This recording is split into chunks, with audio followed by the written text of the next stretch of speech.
It's like, you know, you have the probe or whatever. Ryan Garcia linking up with David Benavidez for the Mario Barrios fight is one of those gym stories that sounds cool on paper, but hits different when you understand what's actually happening.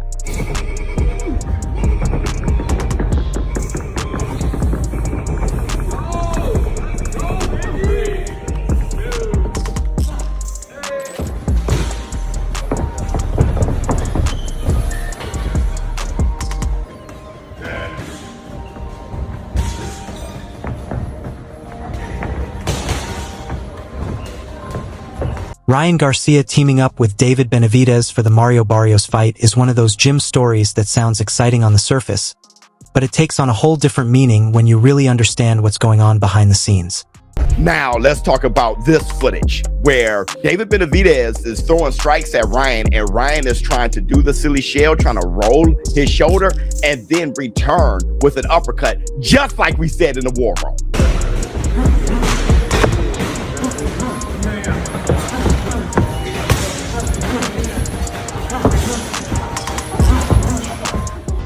If he can perfect the silly shell, everybody's going to be in a world of hurt. If he perfects it, because he has the hand-eye coordination and reflexes to make you miss like that. If he perfects it as far as punching out of it with an uppercut, you don't see him throw uppercuts like that. Like bam, bam. If he perfect it, jab and dip, jab, left hook. If he perfect it, he's a prop. This isn't just a few sparring rounds put on for cameras and social media clips. This is Ryan absorbing real fight knowledge from a man who thrives in pressure.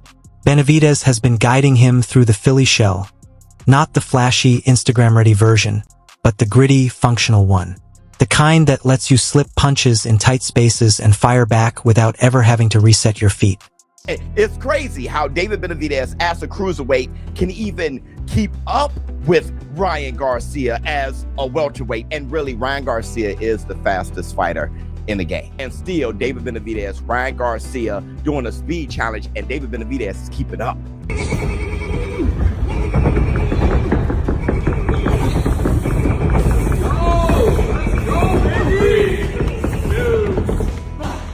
That matters for Ryan because it gives him real answers when speed alone isn't enough. Then there was that speed challenge they admitted to, and that definitely turned heads around the gym. Ryan is widely known as one of the fastest fighters in boxing.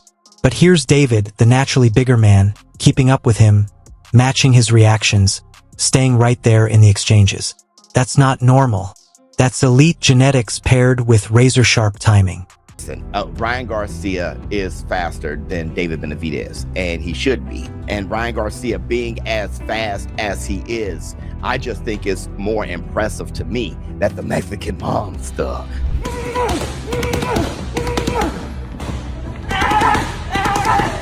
You could almost see the shift in Ryan's respect happening in real time.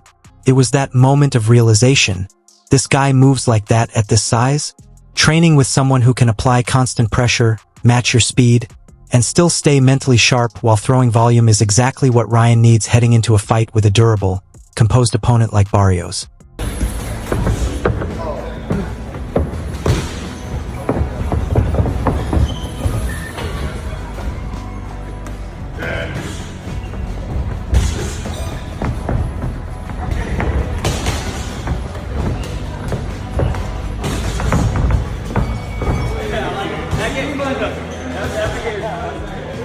It's like, you know, you have the probe or whatever. This isn't about Ryan trying to copy David's style.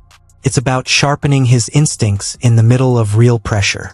It's about learning how to stay calm when the heat rises and make smart decisions without relying purely on speed or flash. And when you see Ryan taking in those lessons instead of trying to outshine them, that's when you realize this camp is different. The call for Mario Barrios was like, what fool would turn that down? Right. You know? Right. I mean, it would be absurd. Well, look, Ryan could be breaking down, looking at a fight, breaking down the tape. He's no dummy. These guys all look at each other and say, oh, if I only got in the ring with him, I could capitalize on this or that. I'm not going to give Ryan any idea. And just when Ryan finishes breaking down the whole illusion, misdirection, magician at work angle, almost like he's daring you to figure out where the real grind is happening, Joe Goossen steps in and completely changes the temperature. Now you're not hearing from a fighter protecting his mystique. You're hearing from a coach defending principle. When Goossen says he was stupefied, it doesn't come off as bitter. It sounds genuinely confused, like a man who believed respect was still the default language in boxing. That's where this story really turns. Joe isn't firing shots back at Ryan Garcia. He's talking about loyalty, about work, about how unthinkable it would be to turn down the chance to train a reigning champion like Mario Barrios. But, you know, again, we're both working to the same goal. You want to tighten the screws on the defense to where it's almost impenetrable. Okay? And then, you know, that's the first rule of order, is to get that defense tight. Because at the top of the game, these guys are offensively really accurate. That's old school logic colliding with new school drama. I love how he keeps steering it back to class, pointing out how Barrios carried himself against Manny Pacquiao, because Joe is really telling you what kind of fighter earns his respect before he ever earns his time. And when he starts talking about defense, tightening the screws, trimming mistakes down to zero, that's Goossen in his natural habitat. Less talk, more architecture. He even slips in the Rolando Romero example without bragging. Just a quiet reminder that boxing punishes habits, not personalities. How hard you work on it, sometimes you just get caught in the wrong spot, you know, defensively. You know, To put a final cap on it, Marcus, it's just that you try to limit the mistakes you make and limit the opportunities defensively that you give your opponent.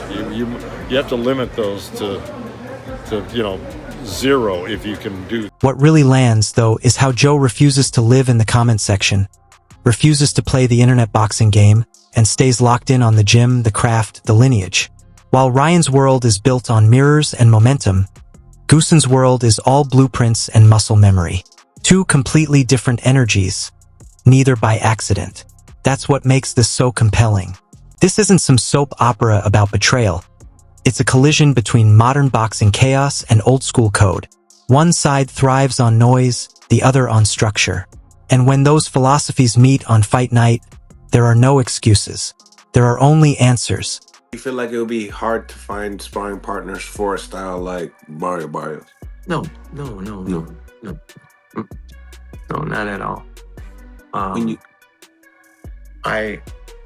I seen how he fights, and it's nice. I mean, it's good. I respect all boxers, but it's not gonna be hard to find sparring partners, just gotta have the same height, as he is, and that's it.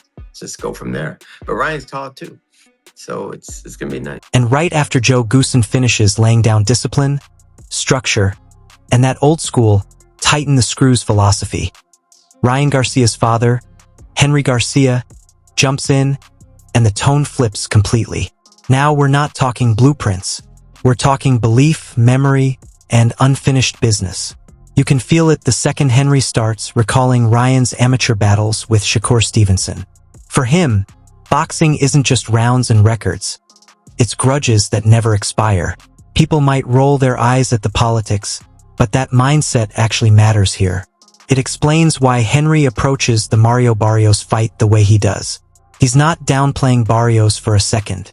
If anything, he keeps circling back to preparation, height, pressure, and mental readiness, signaling that he knows Barrios is no walk in the park.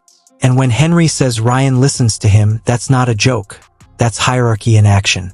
Thanks for stepping into the ring with VIP Punch, the ultimate destination for boxing documentaries, legendary fights, and untold stories of the sport's greatest warriors. If you enjoyed the video, smash that like button and let us know which fight or fighter left you in awe.